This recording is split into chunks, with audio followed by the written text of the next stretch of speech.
सोचिए कैसा महसूस हो जब आपकी गहरी दोस्तियों पर ही सवाल उठा दिया जाए, जब ये फैसला करना पड़े कि इंसान से वफा ज़्यादा अहम है या किसी नज़रिए से वफादारी। कुर्रतुल ऐन हैदर का जो शाहकार है ना, आग का दरिया, वो हमें बिल्कुल इसी आग में ला खड़ा करता है। तो आज हम इसके एक ऐसे हिस्से की गहराई में उतरेंगे जो यही मुश्किल सवाल हमारे सामने रखता है। तो कहानी की शुरुआत किसी तारुफ से नहीं होती, नहीं, बल्कि सीधा एक सवाल जवाब से। और ये कोई आम सवाल नहीं है, ये एक खतरनाक सवाल है।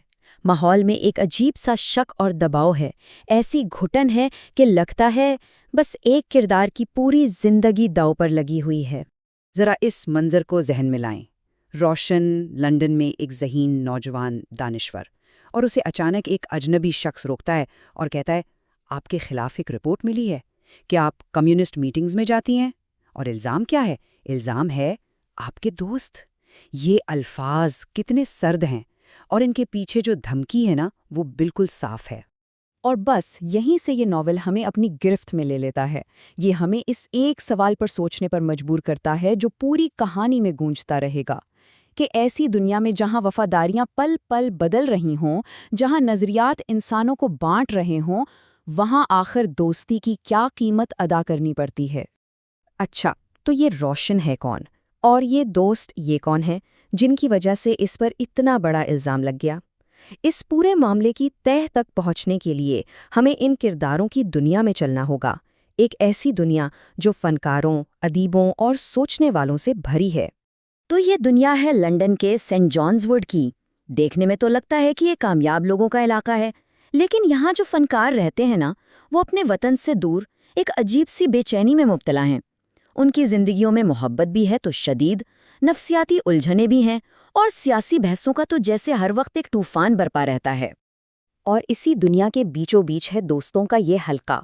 सबसे पहले रोशन, जो अपने नज़रियात और दोस्तों के दरमियान फंस कर रह गई है।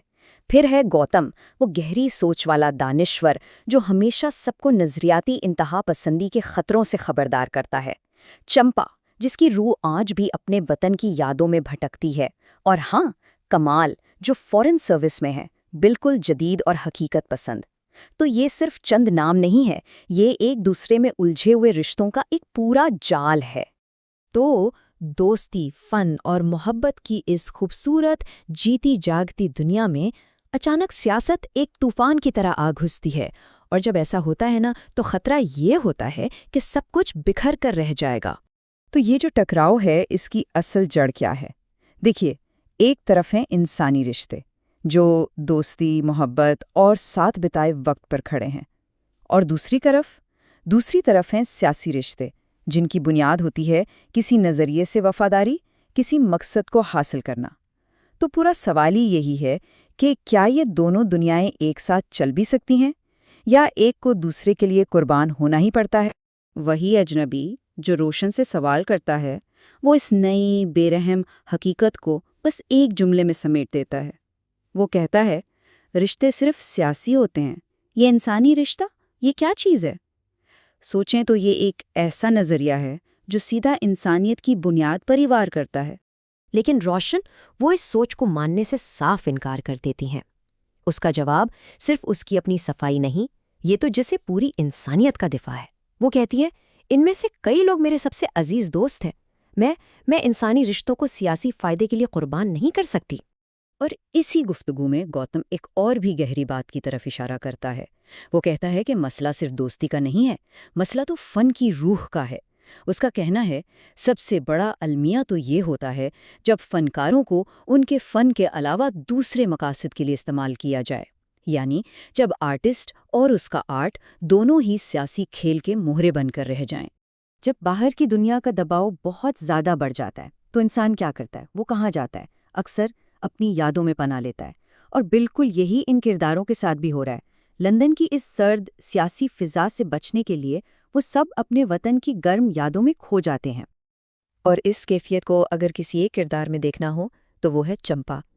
जब बाकी सब लोग नज़रियात पर बहस कर रहे हैं, एक दूसरे से लड़ रहे हैं, चंपा का जहन तो यहाँ है ही नहीं। वो तो हज़ारों मील दूर अपने माजी की गलियों में गुम है। ऐसे क्या याद आता है?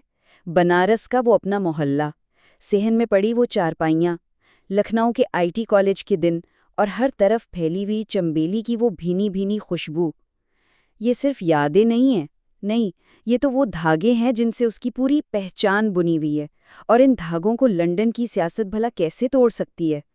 اور شاید اسی لیے وہ اپنے آپ سے کہتی ہے، میں ان سب چیزوں کو بس محسوس کرنا چاہتی ہوں، اپنے پاس رکھنا چاہتی ہوں۔ میں تمہیں اپنا ماضی نہیں سمجھا سکتی، تم سمجھ ہی نہیں پاؤ گے۔ اور یہ بات سچ بھی ہے نا؟ کچھ کہانیاں، کچھ احساسات اتنے ذاتی ہوتے ہیں کہ انہیں لفظوں میں بیان کرنا ممکن ہی نہیں ہوتا۔ تو پھر اس ساری کشمکش، ان تمام یادوں کے بعد سوال یہ اٹھتا ہے کہ آخر میں باقی کیا رہتا ہے؟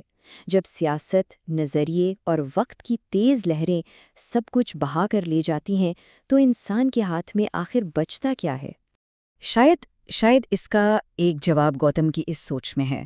وہ یہ سوچتا ہے کہ زندگی میں کچھ لوگ بالکل دریاؤں کی طرح ہوتے ہیں، بس بہتے رہتے ہیں، مسلسل بہتے رہتے ہیں، وہ کبھی کسی منزل پر نہیں پہنچتے، کیونکہ شاید ان کا سفر ہی ان کی منزل ہے۔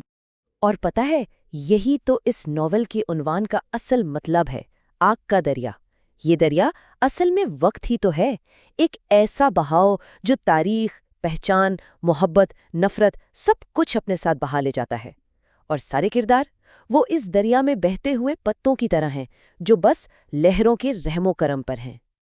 اور آخر میں یہ کہانی ہمیں اس ایک سب سے بڑے سوال کے سامنے لا کھڑا کرتی ہے، ایک ایسا سوال جس کا جواب شاید ہم سب کو خود ہی ڈھونڈنا ہے۔ کیا کوئی بھی انسان اپنی پہچان کو اپنے ماضی سے، اپنی یادوں سے سچ میں کبھی الگ کر سکتا ہے، یا پھر ہم سب اپنے گزرے ہوئی کل کا ہی ایک تسلسل ہے؟